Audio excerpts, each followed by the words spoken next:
अस्सलाम वालेकुम guys, welcome to another vlog. तो आज का व्लॉग जो है रात के 10:30 बजे यानी कि 10:30 पे हमने स्टार्ट किया है, क्योंकि रमज़ान का चांद नज़र आ गया है, वो भी रात के 10:30 बजे।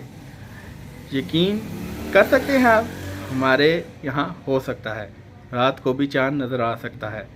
और आप सबको रमज़ान का चांद मुबारक हो। बहुत बहुत आप मेरी फैमिली को, यूट्यूब फैमिली को, आप सारे पाकिस्तान को और अदर कंट्री के भी लोगों को, क्योंकि इस बार चांद इकट्ठा रमज़ान का नज़र आ चुका है, क्योंकि सारी जगह चांद इकट्ठा है। कल रोज़ा भी सब जगह, सऊदी, दुबई यानी कि यूरोप कंट्री में भी, इटली, इंग्लैंड, स्पेन वगैरह सारी जगह रोज़ा इकट्ठा रखा जाएगा। सारे मुसलमानों को मेरे दिल की गहराइयों से रमज़ान का चांद मुबारक हो और रमज़ान मुबारक हो, रमज़ान मुबारक।